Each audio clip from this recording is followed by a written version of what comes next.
Hello angels, welcome back to my channel. तो चलिए not a fairy tale का next part start करते हैं।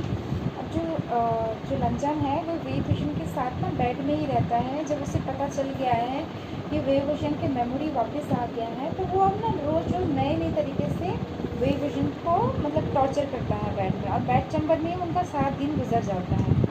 एक दिन ऐसे ही लंजन जो अपने बेड चैम्बर में होता है, तभी अचानक से उसका सबऑर्डिनेट का आवाज़ आता है। उसे वो काफ़ी पैनिक दिख रहा होता है, और लंजन को भी पता है कि मतलब जब तक कुछ बहुत ही ज़्यादा अर्जेंट ना हो वो लोग मुझे ऐसे डिस्टर्ब तो नहीं करेंगे, उनकी इतनी हिम्मत तो नहीं है। इसलिए वो डोर खोलता है और बाहर जाता है। और मतलब जैसे ही बाहर जाते हैं ना, देखता है कि डोमिनिक कल्टिवेटर ना बहुत ही ज़्यादा नर्वस है, उसका मतलब घबराए हुए उसका वेट कर रहा है।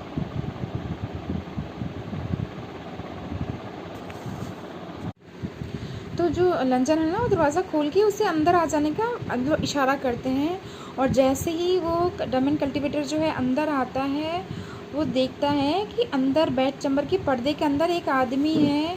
और ये देख के ना उसका गला सूख जाता है, क्योंकि बेड चैम्बर के अंदर वही डेमन एन्वॉय है, मोज यानू, और वो मरा नहीं है, वो ज़िंदा है, और लॉर्ड ने उसे अपने पास रखा हुआ है। वैसे तो ये बहुत बड़ा न्यूज़ है, मतलब इतना बड़ा न्यूज़ है कि वो कितने दिनों तक उसके बारे में चर्चा कर सकते हैं। पर अभी इस क्रिटिकल सिचुएशन में ना उस डेमन कल्टिवेटर को ये इम्पोर्टेंट नहीं लगता है। अब वो दोबारा उस तरफ देखता भी नहीं है, बस वो घबरा के बोलता है कि माय लॉर्ड, बहुत बुरी न्यूज़ है। जितने भी सेक्ट थे ना, चारों सेक्ट ने मिलके हमारे ऊपर हमला कर दिया है। लैंड सेक्ट, ने सेक्ट, जिन सेक्ट, और सब लोग मिलके ना हमारे चारों तरफ मतलब होता ना हमारे बुरियल माउंट्स को घेर लिया है, और सब ना हम पे एक साथ मिल के हमला कर रहे हैं, और हम कुछ भी करके उन्हें रोक नहीं पा रहे हैं। माय लॉर्ड, वो लोग अब लगभग पैलेस के पास भी पहुंच चुके हैं। ये बात सुन के ना लंजन बिल्कुल ही घबराता नहीं है, उसके चेहरे में एक अजीब सा क्रिपी स्माइल आ जाता है, और वो मतलब क्रिपी स्माइल के साथ बोलते हैं, अच्छा तो ये बात है। और डेमन कल्टिवेटर ना अपने लॉर्ड का ये बात सुन के ना मतलब समझ में नहीं आता वो कैसे रिएक्ट करे, क्योंकि उसके लॉर्ड जो है ना इतना कूल तरीके से रिप्लाई कर रहे होते हैं। वो सोच रहा होता है कि लॉर्ड क्यों बिल्कुल ही सरप्राइज नहीं है, क्या उन्हें पहले से ही पता था, क्या उन्होंने पहले से प्रिपरेशन कर रखा है, इसलिए तो इतना कामली वो इस सिचुएशन को हैंडल कर रहे हैं। और कोई भी एस्पेक्ट सामने आता तो मतलब वो मतलब उसे एलिमिनेट करने से पहले सोचता नहीं। पर लॉर्ड कितने स्ट्रांग हैं कि मतलब इतना स्ट्रांग टाइट देख के भी बिल्कुल घबरा नहीं रहे होते हैं। मतलब लॉर्ड कितने ज़्यादा प्रिपेयर्ड है, कितने ज़्यादा स्मार्ट है हमारे लॉर्ड। वो ना वैसे एडमिरेशन के साथ अपने लॉर्ड को देख रहा होता है। लंचन ना उसकी तरफ देखता है, और फिर उसका मतलब भावनाओं को समझते हुए बोलता है कि तुमको चिंता करने की ज़रूरत नहीं है, तुम जाओ, मैं 1 मिनट के अंदर आता हूँ। जो डेमन कल्टिवेटर होता है, भले ही वो अनसर्टेन नहीं है, पर कुछ भी बोलने का हिम्मत नहीं करता है, वो चुपचाप रूम से बाहर निकल जाता है। जो लंजन होता है ना, अब उसका जो होता है ना, उसका जो काम फेस है वो बिल्कुल हार्ड हो जाता है। वो सोच रहा होता है कि ये जो राइटियस सेक्ट है कितना केयरफुल है, उन्होंने इतने दिनों तक अपना जो क्या बोलते हैं ऑपरेशन जो प्लानिंग है उसको छुपा के रखा है। मतलब जो लंजन है ना वो एक्चुअली में उन लोगों को सबको मारना नहीं चाहता है, उसको ऐसा कोई इरादा नहीं है कि पूरे के पूरे जो रिल्म है कल्टिवेशन रिल्म है उसको वो अब हथिया ले। उसके अंदर ऐसी कोई इच्छा नहीं होती, उसको बस होता है ना वे विजन को अपने पास रखना होता है, उसी से रिवेंज लेना होता है, और बाकी लोगों से उसको कोई लेना देना नहीं है, वो उनको मारना नहीं चाहता। वो अच्छा पर्सन है कितना भी कर लो,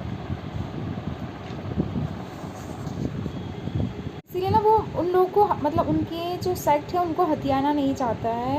वो शांति से अपने सेक्ट में रहना चाहता है, पर ये भी नहीं है कि कोई आएगा और उसके सेक्ट के ट्रेजर्स को होता ना हथिया लेगा, चोरी कर लेगा, और उसे माफ़ भी कर देगा। जो उसे ऑफेंड करेगा उसे सज़ा तो मिलेगी ही, क्योंकि वो चैरिटेबल पर्सन नहीं है। और वैसे भी अब वो रियल और प्रॉपर डेविल बन चुका है। ऊपर से ये लोग जब इसके दरवाजे पे खुद ही नॉक करते हुए आए हैं, उसे प्रोवोक कर रहे हैं, तो उन्हें नहीं मार के ऐसे छोड़ देना तो मतलब जो लंजन है ना उसके मतलब बोल रहा होता है कि मैं इतना भी दयालु नहीं हूँ। लंजन जो अपने रूम के अंदर जाता है, और मतलब जिस अपने हाथों को फिंगर्स से ऐसे कुछ मूवमेंट करता है। उससे क्या होता है, वेव विजन के हाथ को जो उसने बेड में बांध रखा होता है वो खुल जाता है। और वेव विजन जो है ना बेड से, मतलब बेड से जो हैंड स्टैंड होता है वहाँ से नीचे बेड में खिसक के गिर जाता है। उसका बॉडी जो है ना स्ट्रॉन्ग टूल है, मैजिकल आर्टिफैक्ट है, मतलब नॉर्मल बॉडी की तरह नहीं है। पर फिर भी ये रोज़ रोज़ का टॉर्चर ना उसका बॉडी भी झेल नहीं पा रहा होता। उसका बॉडी ऑलरेडी वीकेंड हो गया होता है, ऊपर से हाथ पैर उसके बंधे हुए होने की वजह से हिला भी नहीं पा रहा होता है। उसके मुंह से नहीं दर्द का मून निकल जाता है, ग्रोन निकल जाता है। पर लंजन को बिल्कुल दुख नहीं होता, एक स्माइल करता है और उसकी आंखें ना मतलब उसी पर्सन को देख रही होती हैं। वो वेव विजन को कपड़े पहनाने में मदद करता है, फिर उसका मास्क पहनाता है, उसे अपनी गोद में उठा लेता है, उठा के बोलता है कि आपने सुना ही होगा लैंसेट आ गए हैं मुझे अटैक करने के लिए। और मुझे ऐसा लग रहा है कि वो लोग जैन चेंग को सच में बहुत ज़्यादा ही मानते हैं, बोल के ना वो ज़ोर ज़ोर से हंसने लगता है। मतलब जियांग चेंग का बात सुन के ना वेव विजन की आंखों में एक अजीब सा दर्द आ जाता है, क्योंकि उस दिन के बाद से ना जियांग चेंग को बांध के रखा हुआ होता है इम्प्रिजन करके, और उसके ब्लड पूल जो होता है बुरियल माउंट्स के अंदर, उसके अंदर उसे फेंक दिया होता है। और ये मतलब ब्लड पूल के अंदर रह रह के ना रोज़ रोज़ नए तरीके से जियांग चेंग के ऊपर ना मतलब अत्याचार हो रहे होते हैं। और ये सोच के ना मतलब वेव विजन के दिल घबरा जाता है। वो सोच रहा होता है कि मैं उससे तो बचा नहीं पाए, कम से कम शिफू आ गए हैं, फाइनली उसे बचा लेंगे। और वो सोच रहा होता है कि शिफू आए और किसी तरह जियांग चेंग को लेके चले जाएं, मतलब होता ना। पर वो नहीं चाहता कि लैनजन जो है वो अपने पुराने सेक्ट मेंबर के साथ लड़ाई कर ले। वो किसी इन दोनों पार्टी में से ना किसी भी पार्टी को हार्म होते हुए नहीं देखना चाहता है।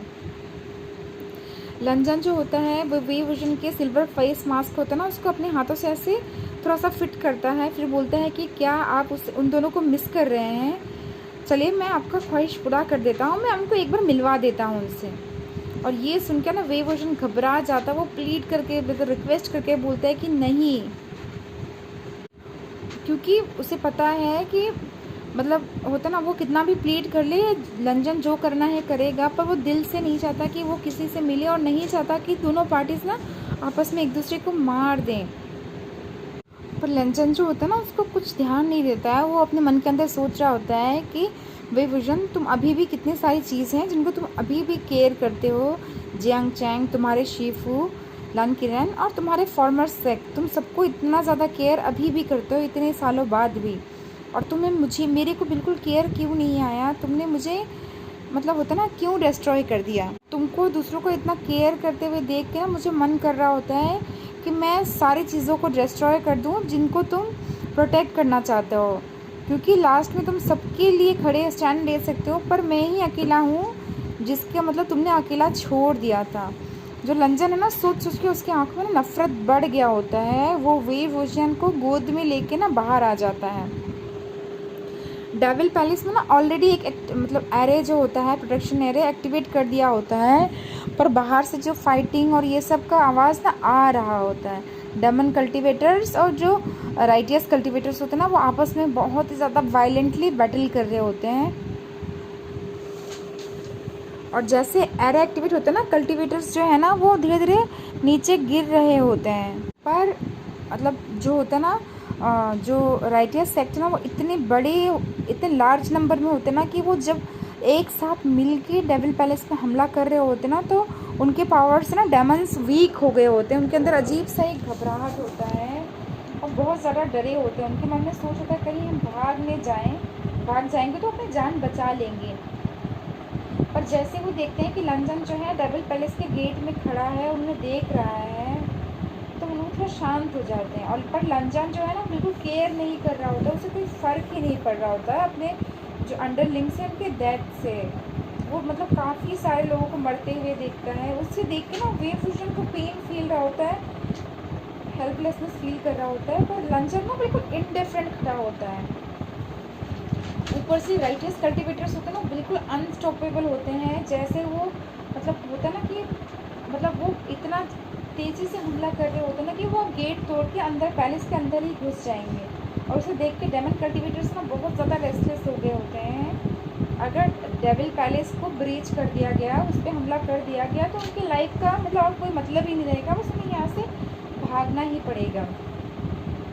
और इसको देख के ना लंजन मतलब कोल्ड तरीके से ऐसा एक आदेश देता है जिसको सुन के सब लोग शॉक हो जाते हैं। लंजन बोलता है कि गेट्स खोल दो। मतलब ये सुन के डेमन कल्टिवेटर्स उसकी तरफ देखते हैं और दोबारा क्वेश्चन करते हैं। उनका हिम्मत नहीं होता है कि वो लंजन से क्वेश्चन करे, पर वो मतलब विश्वास नहीं कर पा रहे हैं कि लॉर्ड क्या बोल रहे हैं। इसीलिए वो क्वेश्चन करते हैं कि क्या बोला माय लॉर्ड, आपने क्या बोला। तो जो लंजन होता है ना उनको देखता है और एकदम बोल्ड वॉइस से बोलता है कि गेट खोलो पैलेस का।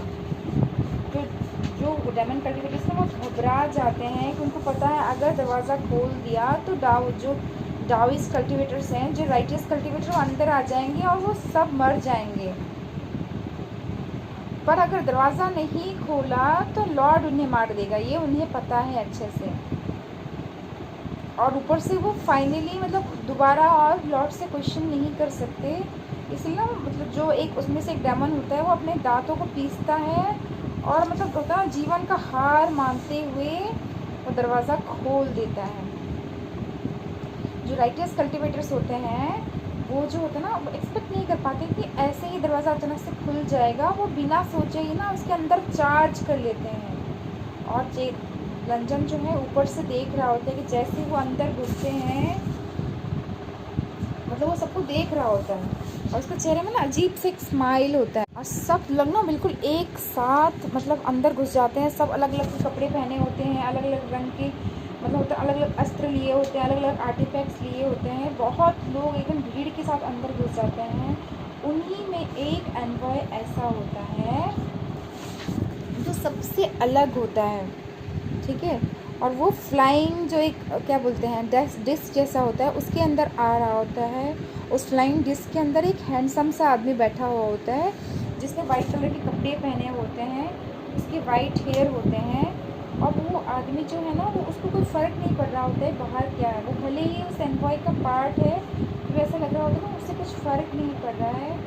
वो मतलब अपने हाथों में चाय का कप लेके उसका सिसकिया ले रहा होता है। ऐसा लग रहा होता है ना कि जो चाय के कप में ना वो वाइन एंजॉय कर रहा है। मतलब वो ऐसा लग रहा है कि लेजर एक्टिविटी हॉलिडे मनाने के लिए आया हुआ है। और जब उस पर्सन को फील होता है कि कोई उसे देख रहा है तो अपनी आंखों को ऊपर उठाता है और मतलब बहुत दूर तक मतलब उससे काफ़ी दूर है लंजन, उसकी आंखों से उसकी आंखें मिलती हैं। और जैसे ही लंजन से उसकी आंखें मिलती है ना उस पर्सन की आंखों में एक स्माइल आ जाता है। वो पर्सन और कोई नहीं मैंग याओ होता है।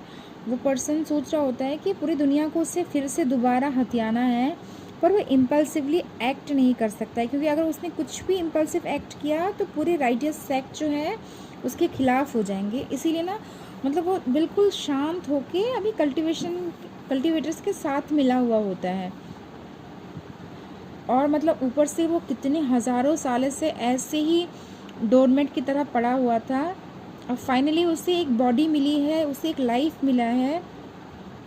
तो अपनी लाइफ के ना हर प्लानिंग एंड प्लॉटिंग को एकदम धीरे धीरे कर रहा होता है। मतलब एक चेस के जैसे ना, चेस में एक एक आदमी एक एक क्या बोलते हैं, एक एक जो घोड़ा होता है जो भी होता है उसे एक ध्यान से चलता है ना, वो भी एकदम ध्यान से अपने सारे प्यादों को चल रहा होता है। वो कुछ भी रैश मूव नहीं करना चाहता है क्योंकि वो अपनी कॉर्पोरल बॉडी को दोबारा खोना नहीं चाहता है, जैसे कि उसने 10,000 ईयर्स पहले खो दिया था। हज़ारों सालों पहले उसने मतलब अपनी बॉडी को डिस्ट्रॉय कर दिया था। उसके बाद अभी उसको एक बॉडी मिला है तो उसे वो बहुत प्रीसियसली संभाल के रखना चाहता है। ऊपर से वो उसने जो होता है ना लंजन के साथ अपने फोर्सेस को ज्वाइन करना चाहा था कुछ सालों पहले, पर क्योंकि दोनों ही जो है ना राइटियस कल्टिवेटर्स के आंखों में थॉर्न थे, पर लंजन जो है ना उसने हमेशा ही मना कर दिया था। उसे कोई फ़र्क नहीं पड़ता, उसे वर्ल्ड में रूल करने में कोई इंटरेस्ट नहीं है। पर जो मैंग याओ है ना उसे वर्ल्ड को रूल करने में, कल्टिवेशन वर्ल्ड का किंग बनने में उसे बहुत ज़्यादा ही इंटरेस्ट है। ऊपर से लंजन भले ही क्रूएल है पर वो मतलब होता है ना उसे उसके खिलाफ ना मैंग याओ नहीं जा सकता है, अभी इस मोमेंट पे नहीं जा सकता क्योंकि वो उतना भी स्ट्रांग नहीं हुआ है। उसकी न्यू बॉडी जो है ना उतनी भी ज़्यादा स्ट्रांग नहीं हुई है। इसीलिए वो क्या करता है, जब उसे पता चल जाता है कि डेमन लॉर्ड के साथ मिल नहीं सकता, तो इसीलिए ना वो राइटियस सेक्ट के साथ मिल के हमला करता है। पर असल में क्या होता है, वो लंजन के साथ मिला हुआ होता है। मतलब उसने ना अंदर से एक हाथ मिला लिया, वो दिखाने के लिए आया है राइटियस सेक्ट के साथ, पर अंदर से वो डेविल के साथ मिला हुआ है। ये इन लोग का पहले से ही प्लानिंग है। अब जो दोनों मिल चुके हैं, अब क्या होता है, मैंग्याओ की टीम और लंजन की टीम दोनों मिलके ना लगभग जितने भी राइटियस सेक्ट हैं उनके सारे लोगों पे बिल्कुल हमला कर रहे होते हैं, उनको लगभग ही ख़त्म करने वाले हालत में होते हैं। और मतलब मैंग्याओ ने ये सपना देख लिया है कि अब धीरे धीरे वो सारे कल्टीवेशन वर्ल्ड को ख़त्म कर देंगे, सारे सेक्ट्स के मेन मेंबर्स को मिटा देंगे, और धीरे धीरे क्या होगा, जो बचे कुछ मेंबर्स हैं उसे वो फोर्स कर देगा कि वो उसके सामने घुटने टेक दे, उसे अपना लीडर मान ले। और उसने यहाँ तक भी डिसाइड कर दिया होता है कि अभी इनिशियली अभी के लिए वो लंजन के साथ जो है ना क्लाउड रिल्म को बांट लेगा, बाद में देखा जाएगा, है ना। ऊपर से उससे लग रहा होता है कि उसे अभी टाइम लगेगा ग्रेट डाओ अचीव करने में, तो इसीलिए ना वो बिल्कुल शांत होकर अपना जो है ना चेस के मोहरे चल रहा होता है। अब क्या होता है, जो राइटियस कल्टीवेटर फंस गए होते हैं, क्योंकि एक तो जैसे अंदर आ गए उस पैलेस में एरे एक्टिवेट हो गया है, ऊपर से सामने से जो डेमन्स हैं वो उनसे लड़ रहे हैं, और जो मैंग्याओ की टीम है वो पीछे से अब उस जगह को, उनका जो भागने का रास्ता है ना उसको ब्लॉक कर दिया, वो ओपनली उनके खिलाफ लड़ रहे हैं। और ये धोखा से है कि ना जो राइटियस कल्टीवेटर होते हैं वो समझ गए होते हैं कि वो ट्रैप में फंस गए हैं, क्योंकि जो जिन सेक्ट है जिसके जिसके मतलब अंडर में, मैंग्याओ के अंडर में है, वो जो है ना जिन सेक्ट वाले सारे के सारे जितने भी थे, काफ़ी लार्ज नंबर्स में थे, उनके सारे जो कल्टीवेटर्स थे अब वो डेविल्स के साथ में हैं, और उन्होंने दरवाज़ा बिल्कुल पीछे के साइड से बंद कर दिया है। इसलिए बाकी जो तीनों सेक्ट होते हैं वो एकदम अभी सामने डेमन्स हैं और पीछे जिन कल्टीवेटर्स हैं, वो दोनों के बीच में फंस गए होते हैं वो लोग। ऊपर से उन लोग को समझ में आ गया होता है कि इन लोगों ने पहले से ही प्रिपरेशन कर रखा है, वरना मतलब सिचुएशन ना इतना जल्दी टर्न अराउंड नहीं होता। ऊपर से वेई वुशन जो होता है वो भी समझ नहीं पाता कि इतना जल्दी सिचुएशन कैसे टर्न हो गया, वो खुद भी शॉक्ड दिख रहा होता है। और लंजन जो है ना उसका ऐसे रिएक्शन देख के वो बहुत हंस रहा होता है, नीचे का कैओस देख के ना उसे बहुत मज़ा आ रहा होता है। और लास्ट में उसके हाथ में उसका स्वॉर्ड आ जाता है, उसका जो बीचन है वो आ जाता है, पर बीचन ना अभी पहले की तरह वाइट और चमकने वाला नहीं है, एकदम ब्लैक है। चमक अभी भी रहा है पर ब्लैक है, एकदम टोटली ब्लैक है। ऐसा लग रहा होता है ना कि बीचन को भी डार्क ऑरा ने घेर लिया है। नाम अब डेमोनिक स्वॉर्ड हो गया है। अब डेमोनिक स्वॉर्ड जैसे ही आता है ना, सारे लोगों के बीच में ना मतलब पता ना हलचल महल मतलब मच जाती है। उन्हें पता चल जाता है कि जो डेमन लॉर्ड है ना, अब वो फाइनली क्या बोलते हैं बैटल को ज्वाइन करने वाले हैं। और जो लान सेक्ट होता है उसकी तरफ जो देख के लंजान बोलता है वे विजन को कि तुम यहीं पे रहो, मैं उनको अभी हेड उनका काट के अभी तुम्हारे लिए गिफ्ट लेके आता हूँ। और बोल के वो मतलब वहाँ पे चला जाता है।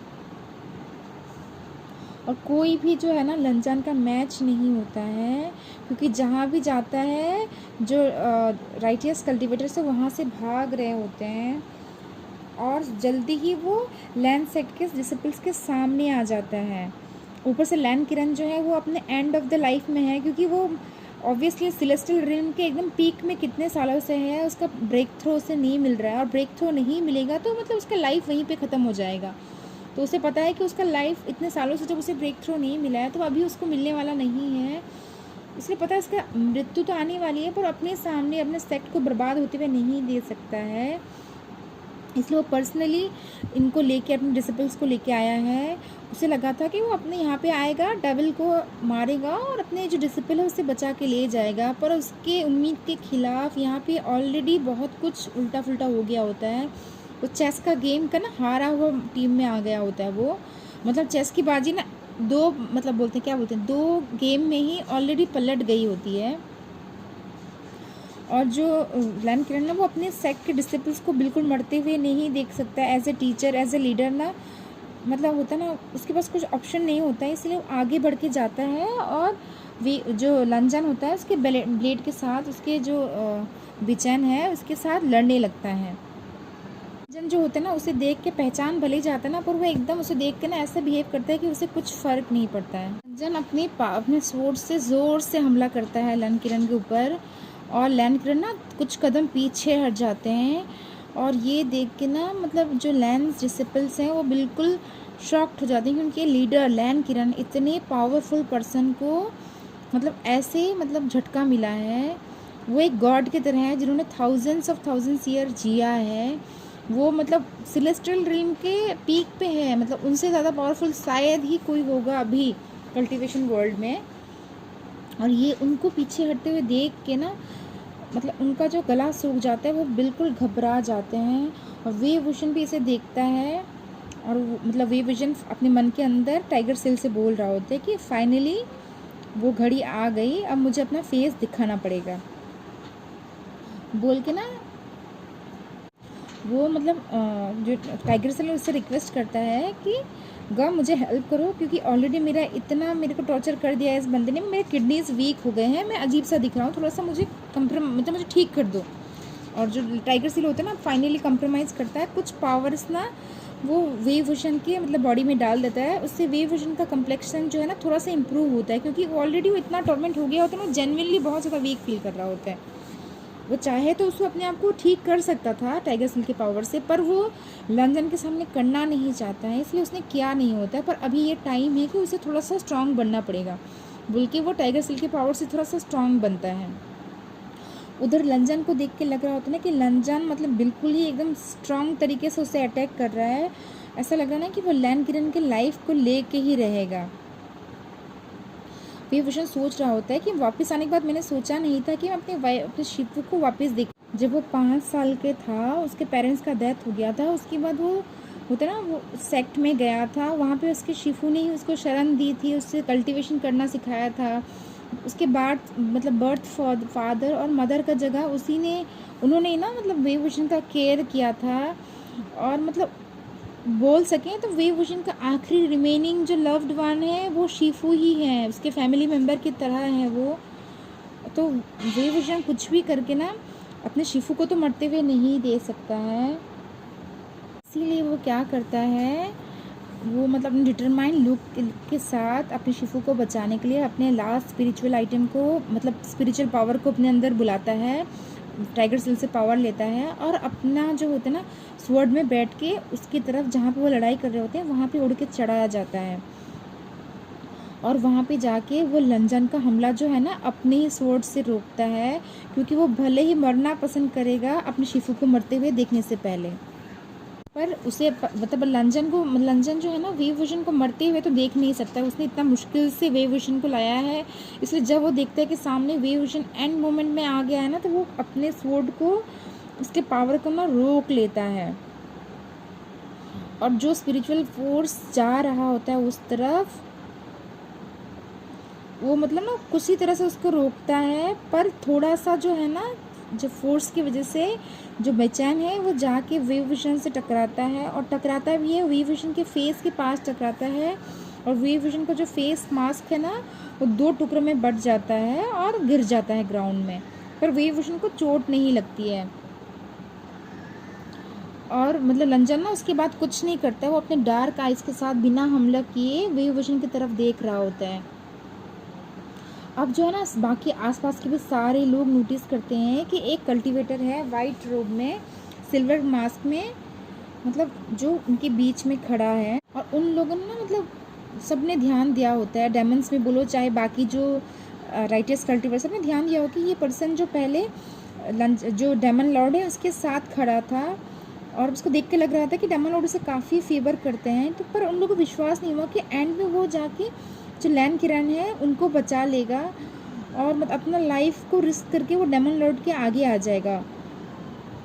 और मतलब उनको और सरप्राइज फील होता है कि उस डेमन लॉर्ड को रोकने की वजह से डेमन लॉर्ड ने उससे गुस्से के मारे मारा नहीं, बल्कि उन्होंने लड़ाई ही रोक दी। और जब फेस मास्क फाइनली हटता है, सब लोग उस पर्सन का चेहरा देखते हैं, और सबका रिएक्शन ना बहुत अलग अलग होता है। जो उसे पहचान नहीं पाते हैं वो भी गैस कर रहे थे, वो भी आश्चर्य हो गए थे, क्योंकि ये पर्सन इमॉर्टल लाइक ब्यूटीफुल था, इतना ब्यूटीफुल था ना कि मतलब उसे एल्फ बोल सकते हैं, कोई देवता बोल सकते हैं, इतना ब्यूटीफुल था। यहाँ तक कि ना क्लाउड रिल में जो कल्टिवेटर्स होते हैं काफ़ी सुंदर माने जाते हैं, वो भी इतने सुंदर नहीं हैं। और मतलब इतने सालों बाद ऐसे एग्जॉटिक ब्यूटी को देख के ना सब शॉक्ड हो गए होते हैं, पर उनसे भी ज़्यादा शॉक्ड वो होते हैं जिन्होंने उसे पहचान लिया होता है। क्योंकि ये तो जो वेव विजन है जो 13 साल पहले मर गया था, तो क्या ये ज़िंदा है? और जो लैंड किरण होते हैं वो बिल्कुल फिक्स होके वेव विजन को देख रहे होते हैं। ऐसा लग रहा होता है ना कि वेव विजन को देख के ना उनका चेहरा और ज़्यादा एज हो गया, उनके चेहरे में ना एक अजीब सा सेंटिमेंटल ना लुक आ गया होता है। लैंड किरण ऐसे कोल्ड पर्सन है, पर वेव विजन को देख के उनके चेहरे में बहुत सारे इमोशंस आ गए होते हैं। और भी एक पर्सन बहुत ज़्यादा शॉक्ड हो गया होता है, वो है मैंग याओ। वो इतने मील दूर से अपने जो उड़ते हुए जो उड़न घोटाला या जो भी बोलो उसका फ्लाइंग जो उसमें बैठा हुआ होता है फ्लाइंग डिस्क में, वहाँ से बैठते हुए देखता है उस वाइट पर्सन को, वाइट कपड़े में पहने हुए पर्सन को, जो उसका पूरा अटेंशन ले गया होता है। और उसे देख कर उसका शॉक जो है ना उसकी आंखों में एकदम साफ साफ दिख रहा होता है। और उसके हाथ मतलब उसके बॉडी में ऐसे कोई रिएक्शन कोई दूसरा आदमी नोटिस नहीं कर पाएगा, पर कोई ध्यान से दिखेगा तो देखेगा कि उसकी आंखें थोड़ी सी बड़ी हो गई हैं। और उसके हाथ में रखा हुआ ना चाय का कप जो है ना उसने बहुत टाइटली पकड़ रखा होता है। ऐसा लग रहा होता है ना कि वो बहुत ज़्यादा ही शॉक्ड है। और उसके मुंह से बस मतलब एक ही बात निकलती है, तो ओहो तो लिटिल गाय तुम अभी भी ज़िंदा हो। तो चलिए इस पार्ट को हम यहीं पे कंप्लीट करते हैं। आई होप आप सबको ये पार्ट अच्छा लगा हो, और अच्छा लगा हो तो आप लोग प्लीज़ कमेंट करना, है ना। और क्या है ना, मैं आप लोगों से एक बात बोलना चाहती हूँ कि मैं ना अभी अपने घर आ गई हूँ छुट्टी में, मेरा यूनिवर्सिटी वगैरह का छुट्टी है, तो वहाँ पे आई हुई हूँ, अपने गांव भी आ रही हूँ। तो मेरा थोड़ा सा बिज़ी चल रहा है यार, मैं एकदम ना बिल्कुल टाइम नहीं मिल पा रहा है मुझे। ऊपर से मुझे एकदम शांत माहौल नहीं मिल रहा है, ऊपर से इतनी गर्मी हो रखी है ना कि फ़ैन वगैरह कूलर वगैरह चल रहे हैं, तो मैं कुछ भी करके ना मतलब इसको नॉइज़ को कंट्रोल नहीं कर पाऊँगी। क्योंकि नॉइज़ कंट्रोल करने के लिए मैं रात को भी रिकॉर्डिंग करने की कोशिश किया, रात को मुझे नींद आ जाती है, और दिन के टाइम में इतना मतलब आसपास इतना आवाज़ होता है ना कि मैं कुछ भी करके शांत नहीं माहौल बना पा रही हूँ कि मैं रिकॉर्ड कर पाऊँ, है ना। पर ये जो मैंने स्टार्ट किया है इसे मुझे कंप्लीट करना है। ऐसे 1 महीने के लिए छोड़ दूँगी तो मतलब लोगों का भी इंटरेस्ट चला जाएगा, इसलिए मैं इसे कंप्लीट कर रही हूँ। थोड़ा बहुत नॉइज़ है उसे आप लोग हेडफोन लगा के सुनना, तो आप लोगों को क्लियर सुनाई देगा। मैंने ट्राई किया है, हेडफोन से बिल्कुल क्लियर आ रहा है आवाज़। तो आप लोग प्लीज़ जो भी इनकन्वीनियंस है उसके लिए मुझे माफ़ करना। आई होप आप लोग स्टोरी को जेन्युइनली एन्जॉय कर रहे हों। बस ये 1 महीने की बात है, ये जो अभी ऑनगोइंग स्टोरीज़ है ना उनको ही मैं बस ऐसे ही करूँगी, और जो न्यू स्टोरी है आइदर मैं उनको स्टार्ट नहीं करूँगी, या फिर कोशिश करूँगी कि मैं बेटर माहौल में आऊँ तभी उसे स्टार्ट मतलब होता है ना रिकॉर्ड कर पाऊँ। और नहीं मिला तो मैं इन दोनों स्टोरीज़ के बाद ना स्टोरी ये भी कंटिन्यू करूँगी ही नहीं। बस 1 महीने की बात है, होता है ना जैसे जून एंड हो जाएगा ना फिर मेरे को बिल्कुल टाइम मिल जाएगा, तो फिर मैं विल से अकेली हो जाऊँगी, तो मुझे टाइम मिल जाएगा, तो फिर मैं आराम से सब रिकॉर्ड करूँगी, नई स्टोरीज शेयर करूँगी आपके सबके साथ। तो आई होप आप सब मेरी बात को समझ पाएँ, और आप सब कभी जो भी स्टूडेंट्स होंगे या जो पेरेंट्स भी होंगे जिनके बच्चों का भी छुट्टियाँ चल रही होगी, आई होप आप सब अपना हॉलीडेज़ एन्जॉय करें। ओके देन, और गर्मी बहुत ज़्यादा है तो बिल्कुल ध्यान रखिएगा। Okay bye, take care.